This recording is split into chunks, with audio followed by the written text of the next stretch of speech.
네, 오늘 데일리 브리핑에서는 노동법 전문 주찬호 변호사를 모시고 이 실생활과 밀접한 법안과 더불어 법적인 내용들을 살펴보는 시간을 갖겠습니다. 전화에는 주찬호 변호사 연결되어 있습니다. 안녕하십니까?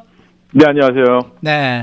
지난 6월 25일에 조 바이든 대통령이 그 연방 근로자의 다양성, 형평성, 포용성, 그리고 접근성 등을 향상시키기 위한 행정명령에 서명을 했다고 합니다. 이 행정명령의 취지는 무엇일지 좀 설명 부탁드립니다. 네, 취지는 미국 연방 공무원이 미국 국민의 다양성을 완전히 반영할 때 미국은 가장 강력해질 수 있다는 논리를 확인시키고 실행하겠다는 연방 정부의 의도라고 볼 수 있겠습니다. 사실 미국의 모습과 같이 다양성이 반영된 연방 인력을 구축하는 데 수십 년이 걸렸음에도 불구하고 고용차별, 그리고 시스템화된 인종차별, 성불평등의 고질적인 병폐가 사실 여전히 남아있고요. 네. 특히 연방 리더십 직위에서 소외된 그룹과 지역사회가 너무 많습니다. 이 행정명령은 DEIA, Diversity, Equity, Inclusion, Accessibility, 즉 다양성, 형평성, 포용성 및 접근성을 연방 고용 및 고용 관행에 포함시키기 위해 체계적인 그리고 야심찬 정부 전체의 계획이라고 볼 수 있겠습니다.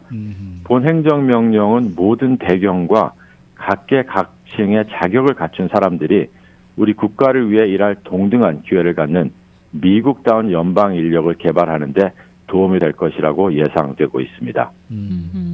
그러면 이 연방 인력을 다양하게 개발하기 위한 이 행정명령은 구체적으로 어떤 계획을 포함하고 있나요? 네, 행정명령은 역사적으로 고용차별과 직업적 장벽에 직면한 소외된 그룹들, 예를 들어서 여성, 1세대 이민자와 프로페셔널들, 장애인들, LGBTQ, 고령 미국인, 전과자, 참전 용사 및 군인 배우자들에게 포커스를 맞추고 있습니다. 이 명령은 모든 연방 기관이 100일 이내에 이 소외된 그룹에 포함된 직원이 연방 기관 내에서 고용이나 승진 또는 전문성 개발에 장벽이 있는지 여부를 검토하도록 청구합니다. 또한 연방 인력 전체에 걸쳐 다양성과 형평성에 대한 교육을 확대할 것이고요. 당연히 성희롱을 포함한 직장 내 괴롭힘을 연방 차원에서 소외된 소수 그룹에 관련된 이슈들을 조사하고 해결책을 만들 것으로 예상됩니다. 여기서 한 가지 흥미로운 점은 저소득층 학생과 1세대 프로페셔널에게 장벽을 만들 수 있는 무급 인턴십에 대한 연방 정부의 의존도를 줄이겠다는 계획입니다. 연방 정부는 모든 계층의 미국인들이 공공 서비스를 통해 우리 국가를 위해 일할 수 있는 기회의 엔진이 되어야 된다고 주장하고 있고요. 하지만 무급 연방 인턴십은 근면하고 재능 있는 학생과 프로페셔널이 연방 커리어 발전 기회에 참여하는 것을 방해하는 경우가 너무나 많다고 지적하고 있습니다. 이 행정명령은 더 많은 미국인이 이러한 기회를 이용할 수 있도록 주요 연방 기관의 무급 인턴십, 펠로우십, 그 다음에 견습생에 대한 의존도를 줄이는 조치를 취하도록 명령을 합니다. 장애인과 LGBTQ 공무원의 직장에서의 형평성도 향상시키게 됩니다. 오랫동안 LGBTQ 직원들은 직장에서 차별과 괴롭힘을 당했습니다. 연방 노동력에서 LGBTQ 직원을 위한 기회를 증진하기 위해 행정명령은 연방 의료 혜택 시스템을 좀 더 포괄적으로 확대해서 LGBTQ 직원과 그 부양 가족에게 공평하게 서비스를 제공하도록 기관에 제시할 계획입니다. 얘기를 듣고 보니까요, 정말 깜짝 놀랐는데 연방 인턴십이 무급이라는 거가 저는 좀 깜짝 놀랐습니다. 굉장히 그 연방 인력은 굉장히 진보적일 것이다. 다른 영역보다는 혜택을 좀 많이 받지 않을까 싶은데 전혀 그렇지가 않았나 보네요. 네, 연방 공무원이 이제 주로 대학원이나 대학교에서 많은 학생들을 인턴으로 쓸 때가 굉장히 많고요. 네. 그런 이슈들 때문에 이제 앞으로 다른 미국인들이 어떠한 커리어를 발전시키는데 방해가 된다는 그러한 지적을 하고 있습니다. 또 하나는 이제 그 수감된 적이 있는 개인에 대한 연방 고용 기회를 확대합니다. 이전에 유죄 판결을 받은 경험이 있는 개인은 사회에 완전히 재진입할 때 취업에 접근할 수 있도록 지원되어야 합니다. 연방 정부는 이전에 수감되었던 사람들이 사회에 완전히 재통합하고 우리나라에 의미 있는 기여를 할 수 있도록 지원하는 데 중요한 역할을 한다고 판단을 하고 있습니다. 행정명령은 인사관리국에 이전에 수감된 개인이 연방 일자리를 구할 때 직면한 장벽이 무엇인가도 조사할 계획입니다. 네. 자, 이건 좀 다른 얘기입니다. 요즘 날이 상당히 덥지 않습니까? 이렇게 돼서 이제 업무를 보다가 물을 마시거나 커피를 자주 마시게 되는데 이 근무 시간에 물이나 음료를 직원에게 반드시 제공을 해야 됩니까? 네, 많이 받는 질문 중에 하나가 되겠습니다. 일단 시작은 캘리포니아 노동법 조항 2441A가 되겠습니다. 이 조항을 보게 되면 캘리포니아의 모든 고용주는 직원에게 비용을 청구하지 않고 근무 시간 동안 신선하고 순수한 식수를 제공해야 합니다.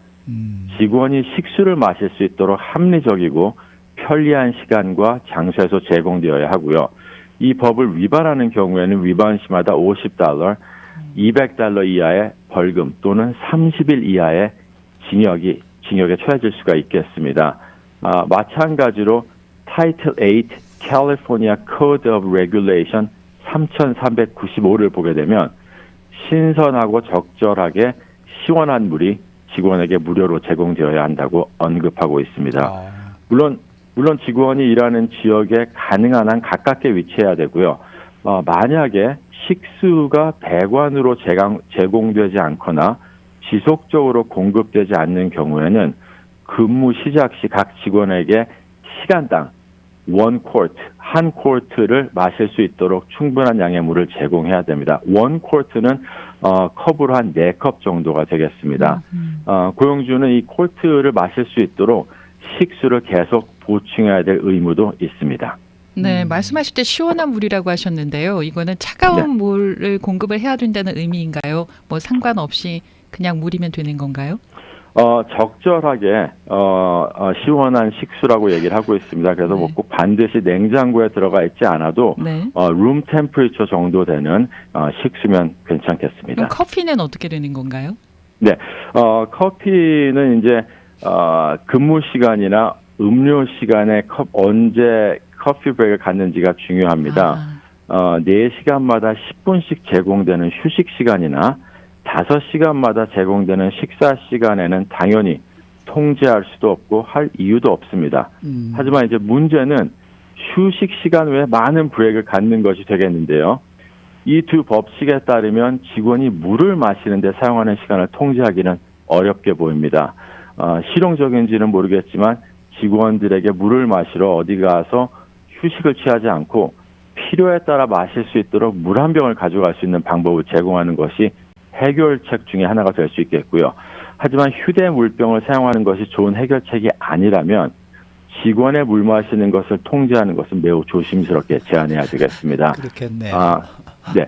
커피는 휴식 시간 10분이나 식사 시간 30분 제외를 한다면 커피 브레이크에 대한 권리는 사실상 없습니다. 그래서 커피 마시는 것은 제한될 수가 있겠고요.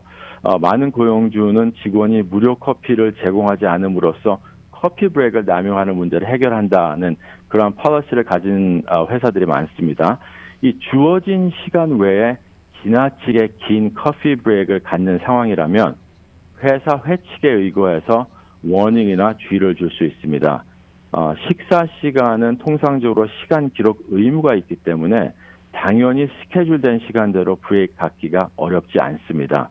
하지만 휴식 시간은 통상적으로 시간 기록을 안 하는 경우가 많기 때문에 주어진 휴식 시간 외에 허락되지 않은 커피 브레이크를 한다면 아니면 또 지나치게 긴 브레이크를 한다면 회칙이나 policy로 볼 때 주의와 징계가 가능한, 다시 말해서 통제가 가능한 업무 시간이라고 볼 수가 있겠습니다. 네, 말씀을 들어보니까요. 물은 반드시 직원에게 이제 공급이 돼야 되는데 커피 같은 경우에는 무료 커피를 반드시 그 업주가 직원에게 제공을 해야 할 필요는 없는 거네요. 네, obligation이 전혀 없고요. 오히려 이제 제공을 안 함으로써 너무나 긴 커피 브레이크나 이러한 불편한 상황들을 제거시키기 위해 쓰여지고 있습니다. 아니 그 커피 브레이크라는 게 말입니다. 지금 네. 말씀하시는 걸 가만히 들어보면 예를 들어서 회사가 커피 머신을 놓고 커피를 제공을 한단 말입니다. 그러면은 내가 내 책상에서 일어나서 탕비실에 가서 그 커피를 한 잔 가져와서 자기 자리에 앉아서 뭐 마신다 이런 거는 커피 브레이크에 들어가지가 않을 거 아니겠습니까? 예, 그 정도는 제가 보기에는 얼마든지 tolerate 할 수 있다고 그렇죠. 보겠습니다. 그러니까 네. 커피 브레이크라는 거는 내가 커피를 오피스 밖으로 나가서 다른 곳에 가서 예를 들어서 무슨 스타벅스나 이런 데 가서 커피를 사서 거기서 마시고 올 때 이럴 때가 커피 브레이크라고 얘기를 할 수가 있는 거 아니겠습니까? 예, 이런 커피 브레이크를 이제 주로 휴식 시간 10분 안에나 식사 시간 30분 안에는 당연히 가능합니다만 이제 커피를 사가지고 오고 가면서 잠깐 또 다른 직원과 대화를 나누고 아니면 담배를 한 대 피거나 네. 아니면 다른 잡담을 나눌 때가 있기 때문에 네. 그런 것을 통제하는 게 사실상 쉽지가 않습니다. 네. 그래서 예, 회칙을 통해서 식사 시간과 휴식 시간 아니면 허락된 시간 외에 너무나 많은 커피 브레이크를 남용하는 문제를 회칙이나 아니면 policy를 통해서 좀 제한돼야 되지 않을까 하는 생각입니다. 네. 말씀을 듣다 보니까 또 반짝 이런 생각이 드는데 왜 담배 피우시는 분들 계시잖아요. 네. 그런 분들도 담배를 피러 바깥에 나가는 시간 이런 것도 좀 제한이 되겠는데요. 말씀 듣고 보니까. 물론입니다. 왜냐하면 보통 휴식 시간 10분에 나가서 이제 스모킹 하시는 분들이 많은 걸로 알고 있는데요. 네. 여러 가지 케이스를 보게 되면 사실상 10분이라는 시간이 그렇게 충분하지는 않습니다. 왜냐하면 저희들처럼 이 사무실에서 일을 하다 보면 엘리베이터를 타고 내려가는 시간이 있고요. 올라갔다 하는 시간이 5분 이상을 잡아먹을 수가 있기 때문에 네. 그렇죠. 그런 시간이 사실상 소송에서도 굉장히 많이 나오고 있고요. 하지만 일단은 정해진 휴식 시간과 식사 시간 외에 다른 브레이크는 고용주가 제한할 수 있다는 게 현재 판례가 되겠습니다. 네. 혹시 말이에요. 담배를 너무 자주 나가서 피운다 그래서 그것이 하나의 해고 조건이 될 수 있습니까? 해고 조건이 되려면 가장 쉬운 방법은 이제 회칙을 봤을 때 이러한 시간을 남용하거나 아니면 너무나 긴 스모크 브레이크를 한다거나 그럴 경우에는 징계나 주의가 주어질 수 있고 그런 것이 계속 쌓이게 되면 어떠한 해고 조치가 될 수 있다는 그런 policy들이 있습니다. 그렇기 네. 때문에 항상 그런 policy들을 집행하실 수는 있습니다. 그럼 먼저 회사 규칙이 마련이 돼 있어야 되겠네요. 물론입니다. 네네. 카톡으로 질문 주신 분이 계시는데요. 한 네. 직원이 화장실에 굉장히 자주 간답니다. 그런데 이제 네. 왜 그렇게 자주 가냐 물어보면은 자기가 지병이 있는데 그래서 자주 가는데 화장실에 자주 가는 것까지는 괜찮은데 화장실에 매번 갈 때마다 머무르는 시간이 10분 이상 20분도 걸리고 그런데요. 이런 경우에 이런 일들로 인해서 일이 원활하게 진행이 되지 않을 때도 있다고 한답니다. 이럴 경우에는 업주께서는 어떻게 처리하는 게 좋을까요? 네, 굉장히 센시티브한 부분 중에 하나가 될 것 같고요. 네. 일단 화장실 가는 시간은 휴식 시간이나 식사 시간에 반드시 포함시켜야 된다는 법이 없습니다. 그래서 언제든지 화장실은 갈 수가 있겠고요. 여기서의 이제 문제는 장애나 디서빌리티가 있어서 더 많은 시간이 필요하다면 그러면 고용주 입장에서는 물어보셔야 됩니다. 이렇게 오래가는 이유가 있고 디서빌리티가 있다면 편의 제공이 필요한지 물어보셔야 되고요. 편의 제공이 필요해서 더 많은 시간을 주어져야 된다면 물어보실 수 있습니다. 의사의 진단서를 가지고 오면 얼마든지 합법적으로 편의 제공을 하겠다고 말씀하시는 게 바람직합니다. 네. 만약에 합법적으로 의사 진단서가 있고 이게 이 질병이 확실하다고 하는 경우에 그렇게 되면 쉬는 시간이 좀 길어지게 되고 그래서 하루 8시간 노동을 우리가 하루에 쉬어야 되는 그 법적으로 정해진 시간을 넘어간다. 이럴 경우에는 어떻게 되는 건가요? 예, 휴식 시간 10분은 어차피 유급으로 제공되는 시간이기 때문에 그 시간이 굳이 꼭 오버타임으로 넘어갈 필요는 없을 것 같고요. 다만 8시간 안에서 휴식 시간 10분에서 예를 들어서 10분을 더해서 20분 정도 주는 편의 제공을 한다면 굳이 뭐 오버타임을 넘어가지는 않겠습니다만은 만약에 이러한 상황으로 인해서 오버타임이 발생을 한다면 예. 그리고 편의 제공을 함으로써 오버타임이 발생을 한다면 예. 발생하는 오버타임에 대해서는 회의를 하셔야 되겠습니다. 또 하나 죄송한데 자꾸 질문이 많아져서 직원을 처음에 구할 때요. 이런 질병이 있는지 없는지 물어보는 거는 법적으로 허용이 되는 겁니까? 안 되는 겁니까?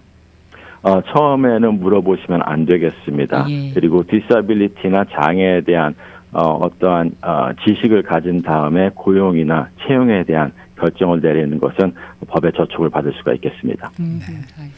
오늘 말씀 잘 들었습니다. 네, 감사합니다. 네, 지금까지 노동법 전문 주찬호 변호사와 함께했습니다.